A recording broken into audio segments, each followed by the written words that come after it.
William had always lived a safe life in upstate New York. The kind where the loudest excitement was the shrill cry of geese in autumn, the kind where time moved slowly and dreams were often put on hold. He had just turned 22 and graduated from college with a degree he wasn't quite sure he wanted. His parents were proud, his friends were moving on with careers or graduate school, and William just felt stuck. It was a faded old postcard he found in his grandmother's attic that changed everything. A photo of a small European village, cobblestone streets lined with ivy-covered homes, a market in the town square. On the back, in elegant cursive, were the words, "Find beauty where the past still breathes." No signature, no explanation. Within 2 weeks, William had booked a flight to Europe. His first stop, Austria. The Alps had always seemed like something out of a fairy tale, and fairy tales were exactly what he needed. Windsfall wasn't on most maps. Hidden in the folds of the Austrian countryside, it was more of a whisper than a place. He arrived by train, then bus, and finally by foot. The village greeted him with quiet dignity.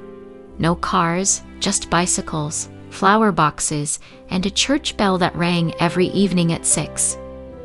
He checked into a modest inn run by a cheerful old couple, then wandered through the village square where farmers sold fresh cheese, jam, and hand-woven scarves.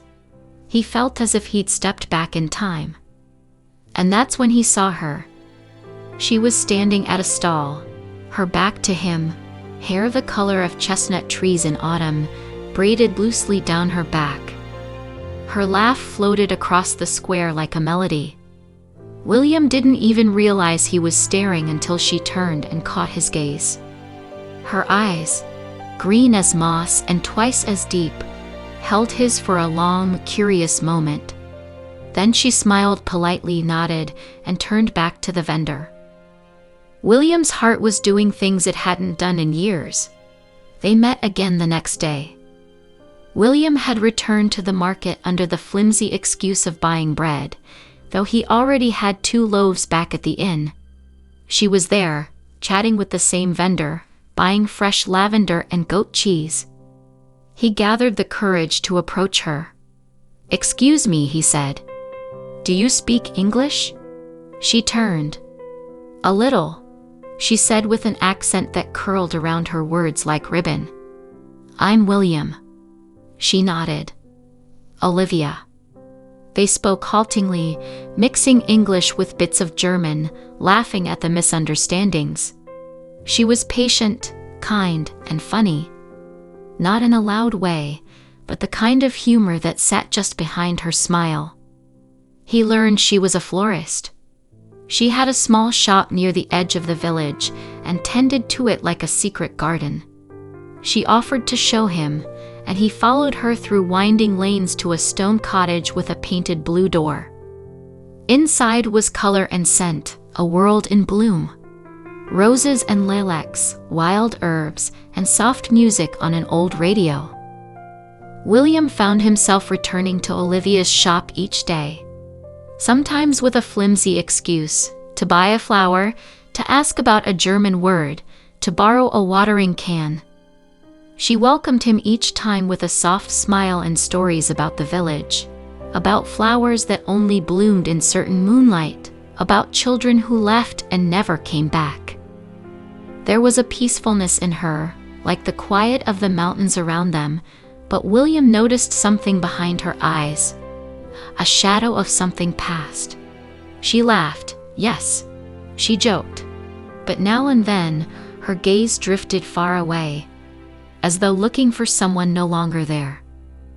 One afternoon, as they sat on a stone bench behind the flower shop, he finally asked, "Have you lived here your whole life?" She nodded. "Almost. I was born here, left for a time, then came back." He hesitated. "Did you come back alone?" She didn't answer right away. Instead, she looked out over the fields beyond the village. Then she said, "No. I came back with my husband. He died 2 years ago. William felt a jolt in his chest. He hadn't known. He'd imagined a boyfriend maybe, or no one at all. I'm sorry, he said softly. Thank you, Olivia replied, brushing a bit of petal dust from her hands. He was a good man. It was sudden. A storm. He was hiking in the Alps. They never found his body, just his pack. I can't imagine. You learn to live around the hole, she said quietly. You don't fill it, but you find space around it. After that, their conversations grew deeper, more comfortable. William helped her in the shop, learning the names of flowers in German and arranging bouquets that looked like they belonged in a fairy tale. But something unspoken hovered between them. He knew she was still in mourning, and more than that, still legally married, even if her husband was gone. And yet, one evening, Olivia invited him to a village bonfire. It was part of an old spring ritual. Music, food, dancing under the stars. The whole town turned out, old and young alike. William watched as Olivia danced barefoot on the grass, a crown of daisies in her hair, laughing with children who clung to her skirts. He felt a tug in his heart so strong it nearly pulled him to her. Later, they sat near the fire, wrapped in a shared blanket. Do you ever think about leaving this place? He asked. Sometimes, but it's home. It holds my memories. And do you think there's still room for more? She looked at him then, long and searching. Her voice was barely above a whisper. Maybe. The following weeks passed in a quiet blur of routine and unexpected joy. William stayed longer than he'd planned. He sent an email to his parents saying he was finding something important. He didn't explain what. He and Olivia took walks in the forest, visited ruins on the hills, picked wild berries. They talked about books, about dreams, about what it meant to begin again. But never did he try to kiss her. Never did he push. One evening, as the first rains of summer whispered on the windows, Olivia handed him a letter. The paper was aged, the handwriting elegant. It's from Elias, she said. Her husband. He wrote it on the morning of his hike. I never opened it. I couldn't. William took it gently but didn't open it either. Do you want me to read it? He asked. No, she said. But I want you to keep it. Just for a while. That night, William sat awake in his little room at the inn, staring at the sealed letter. Wondering what it said. Wondering what future might lie just on the other side of it. It rained for 3 days. The village became a watercolor painting, soft edges, dripping petals, mist rising from the hills. William spent most of the time at Olivia's shop, helping her repot plants and prepare arrangements for a wedding in a neighboring village. One afternoon, as thunder rolled faintly in the distance, Olivia looked up from a bouquet of violets and said, "You've changed since you came here." William glanced over. "In a good way, I hope." "In a softer way," she said. "Less restless. Your eyes don't look like they're running anymore." "I think it's because I finally stopped." She tilted her head. "What were you running from?" "Everything," he said honestly. "Expectations. Fear. Myself. I didn't know what I wanted. I still don't. But I know that being here with you feels more right than anything has in a long time." A moment of silence passed between them. Then she said, very quietly, "I'm scared, William." He moved closer. "Of what?" "Of feeling something again. Of it being too soon, or too late." "It's not too late," he said. She looked down. "But it might still be too soon." That night, William couldn't sleep. The letter Olivia had given him, still sealed, lay on the desk like a quiet weight. Something in him said it was time. With shaking fingers, he carefully peeled back the flap and unfolded the paper. Elias's handwriting was clean, neat. He began simply. My dearest Olivia, if you're reading this, I must not have made it back. I want you to know, I felt peace before I left. I had no fear. Only gratitude for the life we had, for the way you loved me, for the garden you built with your hands and your heart. I don't want you to mourn me forever. I know you. You will want to close yourself away like a pressed flower. Please don't. Let life bloom again. Find someone who looks at you the way you looked at me, with awe and warmth and fire. Love again. You deserve it. You are not betraying me by moving forward. You are honoring me because you are still alive, and the world still needs your light. Always. Elias. William sat for a long time after finishing, tears running silently down his face. In the morning, he gave the letter back to Olivia. She read it in the back room of the shop. He waited. When she finally came out, her eyes were wet, but her shoulders were lifted. I think, she said softly, he just gave us his blessing. The seasons began to shift. Windfall glowed with golden leaves and the scent of cider. Tourists dwindled. The village settled into a slower rhythm. William had been in Europe for 3 months. One evening, as they walked by the river beneath a sky smeared with pink clouds, Olivia reached for his hand. It wasn't dramatic, just simple, natural. He stopped walking. She turned to him, and he cupped her cheek gently. Are you sure? He asked. She nodded. I've never been more sure of anything. Their kiss was tender, slow, and full of all the things they hadn't said out loud. All the healing, all the longing, all the cautious hope. When they pulled apart, Olivia whispered, You make me feel like I'm waking up from a long winter. William smiled. Then let's make it spring. William extended his stay again, then stopped counting the days.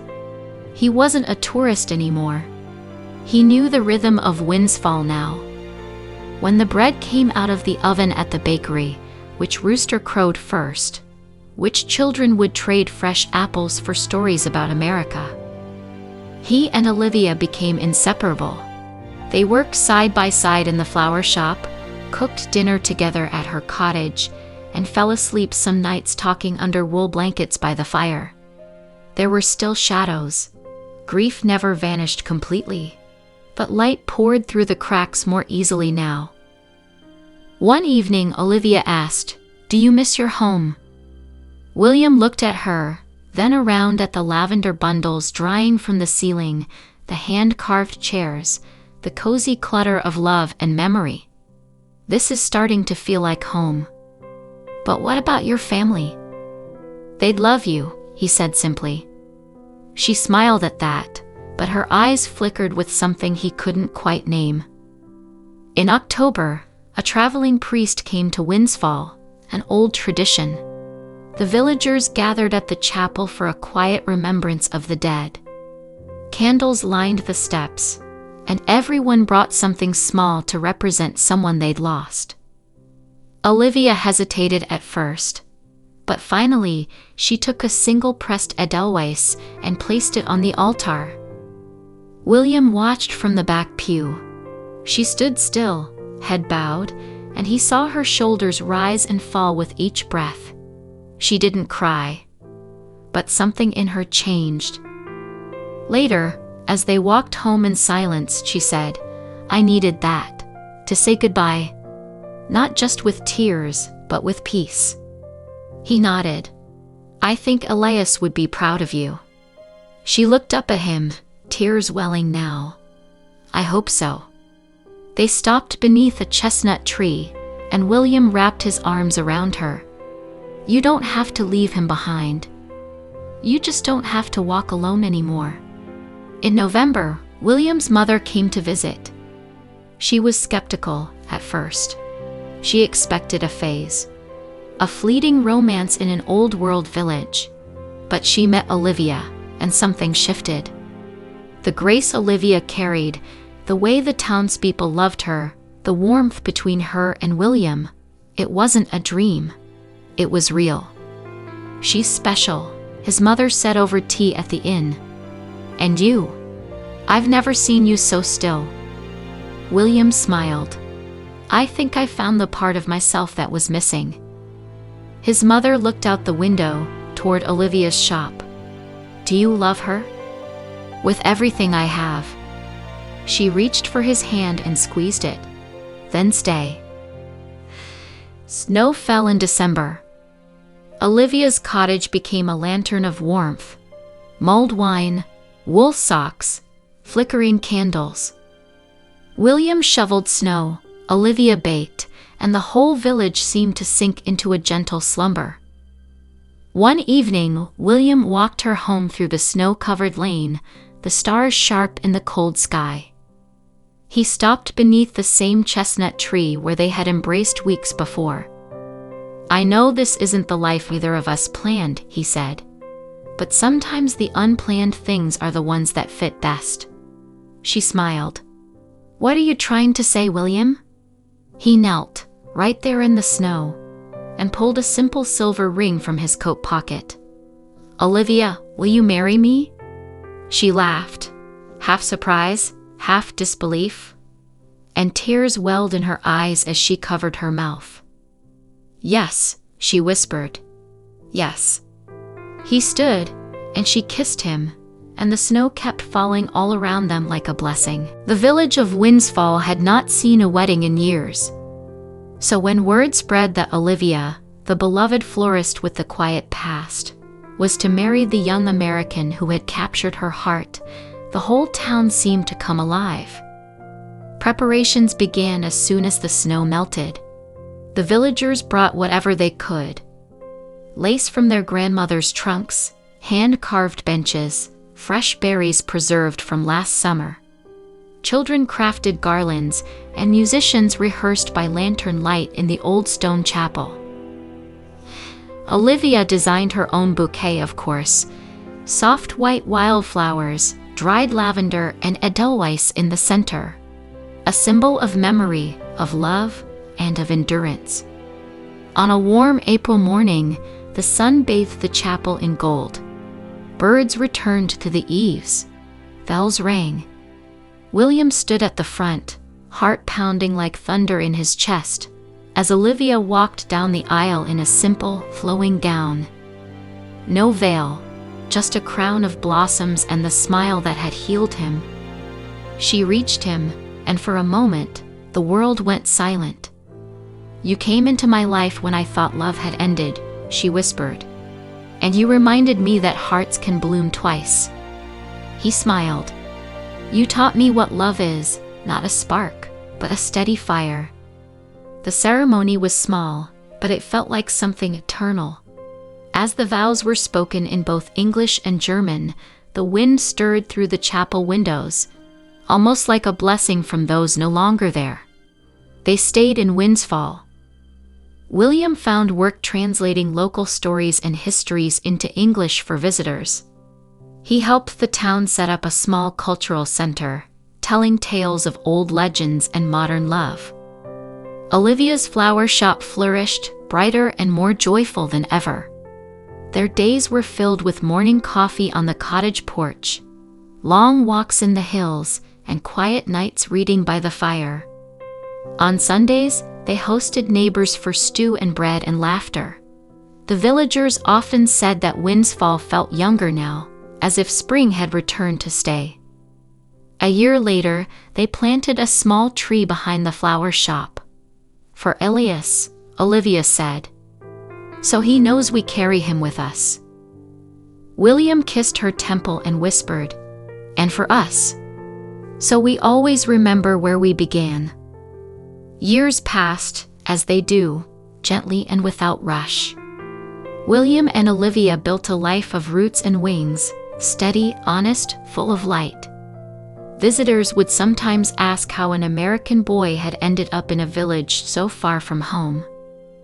He would smile, squeeze Olivia's hand, and say, "I came looking for something beautiful. I found her."